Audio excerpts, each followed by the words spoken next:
Pelaku pembunuhan siswi SMK Negeri 6 Pontianak yang terjadi saat malam pergantian tahun baru diringkus.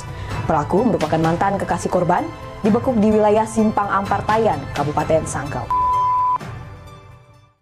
Amin tiba-tiba mendapat telepon yang memberitahukan bahwa adiknya tengah mendapat musibah fatal. Ia dan temannya yang bernama Indra tengah menikmati malam tahun baru segera pulang ke rumah. Dan sesampainya di sana, ia telah melihat posisi leher adiknya terjerat tali. Amin mencoba mengguncang tubuh sang adik sambil berupaya menolong semampunya. Namun sayang, adik perempuannya itu telah menghadap Sang Pencipta. Segera saja ia melapor ke polsek terdekat dan memberitahu keluarganya yang lain. Ketika anggota kepolisian telah tiba, dengan yakin Amin memberitahu pelakunya. Lantas, siapa pelaku dan apa hubungannya dengan korban? Kisah ini kuceritakan sebagai pengingat bahwa kejahatan bisa terjadi melalui berbagai cara. Cerita fakta yang Mia rangkum dari berbagai media terpercaya tanah air dan menyajikannya sebagai alur cerita. Semoga dapat dengan mudah untuk dimengerti. Gadis ini bernama Lie Chu alias Vela, berusia 17 tahun. Ia pelajar SMK kelas 2 di kota Pontianak. Gadis keturunan Tionghoa ini tinggal bersama kedua orang tuanya. Namun ia kerap bertandang ke rumah abangnya bernama Amin yang tinggal di Jalan Kebangkitan Nasional, Kelurahan Siantan Hulu, Kecamatan Pontianak Utara, Kota Pontianak. Dari media Tribun Pontianak menjelaskan mengenai sosok Vela di mata keluarga, teman, juga gurunya. Vela gadis cantik yang sedang merekah layaknya bunga mawar yang tersiram percikan air hujan. Digambarkan sebagai gadis yang supel, periang, bijaksana, dan tidak sombong. Saben hari Vela bangun pagi hari sebelum subuh untuk membantu ayahnya memetik pepaya di kebun. Anak kelima dari 9 bersaudara ini termasuk anak yang sangat berbakti pada orang tua dan menyayangi kakak serta adik-adiknya. Setiap pulang sekolah, Vela membantu ibunya untuk mengurus adiknya yang masih kecil. Di usia remaja, Vela sangat mengerti kondisi keluarganya yang hidup pas-pasan. Namun ketika ada perayaan hari besar, keluarga menciptakan tawa bahagia dan keharmonisan sebuah keluarga tergambar di sana. Sedangkan di sekolah, Vela yang berada di kelas multimedia itu terkenal aktif dan dinotif oleh guru-gurunya sebagai murid yang populer. Apalagi wajahnya yang manis dengan senyumnya yang mengembang di bibir, membuat hati kaum lelaki dibuat kelepek-kelepek jadinya. Sama seperti remaja yang sedang puber lainnya, ia merasakan jatuh cinta pada lawan jenis. Sebenarnya banyak yang ingin meminangnya untuk dijadikan kekasih, namun ia tetap mengutamakan mencari pria yang satu kepercayaan dengannya. Singkat cerita, di usia Sweet 17, para gadis berlomba untuk mendapatkan cowok idaman mereka. Tak terkecuali Vela, tingkah lakunya yang elok membuat pria berusia 27 tahun ini terpesona dibuatnya. Matanya gak kedip, bibirnya juga mangap gak beraturan kalau gadis itu lewat di depannya. Ya pokoknya cinta mati deh orang ini sama gadis 17 tahun itu. Padahal usianya terpaut 10 tahun lebih muda, tapi dia yakin kalau Vela mau menerimanya jadi kekasih. Nah, bener saja pemirsa, Vela akhirnya menerima cinta sang Arjuna. Entah apa yang dipikirkan gadis itu ya. Langsung aja kita kenalan sama si pria keturunan Tionghoa ini. Namanya Bun Choi alias Acoy, berusia 27 tahun. Acoy pria berusia 27 tahun itu tinggal di Kabupaten Sekadau, Kalimantan Barat. Mohon maaf sebelumnya Mia kurang mendapat informasi terkait kehidupan keluarganya serta pekerjaannya. Yang jelas kedekatannya dengan Vela telah terjalin selama hampir 1 tahun lamanya. Namun seiring berjalannya waktu, kisah asmara yang mereka jalin ternyata tidak berjalan dengan mulus. Hubungan romantis namun berakhir tragis. Acoy yang udah terlanjur PDKT dengan keluarga Vela itu pun harus gigit jari karena kekasihnya minta menyudahi hubungan. Ketidakcocokan dan rasa cemburu yang berlebihan membuat gadis itu gak nyaman. Padahal selayaknya gadis remaja yang ingin kisah cinta dan kehidupannya berada dalam satu garis, malah ruwet kayak benang kusut sejak bertemu dengan Acoy. Selain itu, rupanya orang tua Vela nggak setuju anak gadisnya berpacaran dengan Acoy. Mungkin karena usia yang terpaut jauh dan sikap dominan yang ditunjukkan membuat orang tua Vela merasa khawatir. Meskipun tidak secara terang-terangan menolak, orang tua Vela menunjukkan gestur tubuh yang gak nyaman kalau Acoy sedang ngapel ke rumah. Vela yang makin hari mengetahui sifat kekasih tuanya, lantas menimbang kembali keputusannya untuk berpisah. Tapi Acoy yang jelas gak mau melepaslah. Ibarat kata dapat kembang desa, udah di tangan masa mau dilepas? Pokoknya Acoy menginginkan gadis itu jadi miliknya dan bersiap menunggu hingga lulus sekolah. Berkali-kali Acoy mengajak Vela untuk bertemu, namun Vela menolak. Ia menegaskan hubungan mereka telah berakhir. Bahkan Vela juga memberitahukan pada temannya bernama Mawar, orang tua, serta kakaknya Amin jika Acoy bukan lagi kekasihnya. Sampai di sini apakah berakhir hubungan mereka, pemirsa? Tentu tidak. Acoy masih berusaha mati-matian mencari perhatian sang mantan. Ia sering lewat depan rumah Vela sambil kedip mata lah, kirim stiker bunga mawar yang menuhin layar HP lah, pokoknya banyak banget usahanya. Padahal Vela udah gak peduli, ia malah membuang foto mawar itu ke galeri tempat sampah. Hingga pada suatu hari, Acoy mendapati mantan kekasihnya itu telah berselingkuh. Intinya si Acoy ini masih menganggap Vela itu kekasihnya. Emang gak tahu malu ya nih orang? Hingga pada malam pergantian tahun 2017 ke 2018. Seluruh dunia tentunya ingin merayakan momen setahun sekali ini dengan sukacita. Seperti halnya Vela, ia pamit pada orang tuanya untuk menginap di rumah kakaknya Amin. Namun kakak beradik itu tidak berencana untuk bermain bersama ya.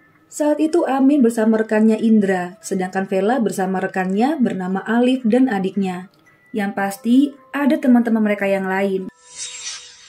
Vela, Alif, dan adiknya ternyata cuma main di rumah Alif yang berada di Parit Baru, Sungai Raya.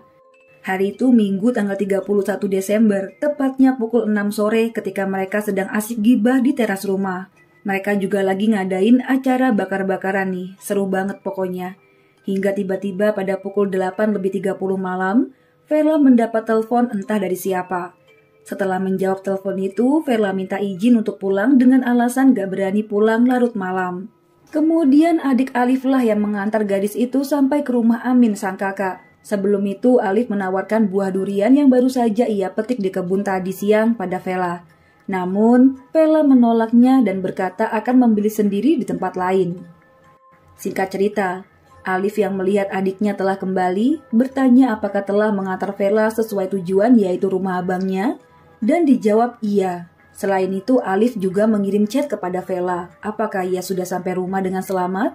Dan dijawab oleh Vela, dirinya telah masuk kamar dan di rumah sendirian. Lantas Alif menyuruh gadis itu untuk beristirahat, dan gak lupa untuk mengunci pintu. Terakhir, balasan dari Vela adalah, ia berpamitan untuk tidur karena malam ini adalah malam yang panjang baginya.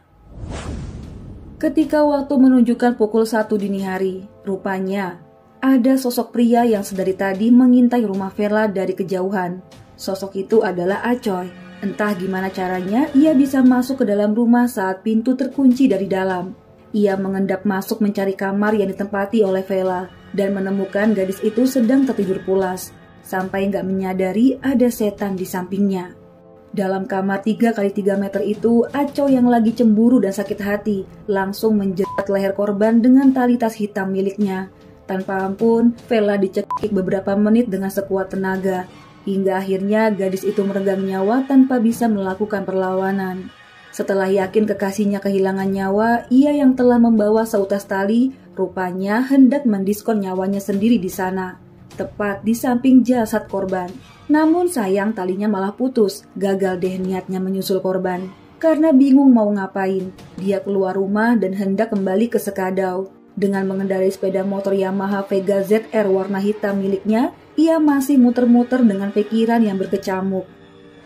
Ia jadi menepikan kendaraan dan meraih ponselnya dan menghubungi Amin. Dalam sambungan telepon, sambil gelagapan, Acoy menyuruh Amin untuk mengecek kondisi adiknya di rumah dan berkata menyesali perbuatannya seraya meminta maaf.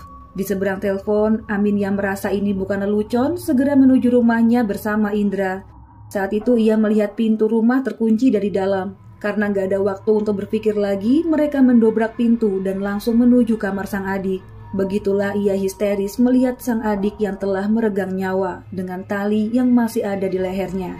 Ketika tim medis datang, waktu menunjukkan sekitar pukul 4 pagi. Saat memeriksa tubuh korban, dapat dipastikan jika korban meninggal akibat cekikan di leher.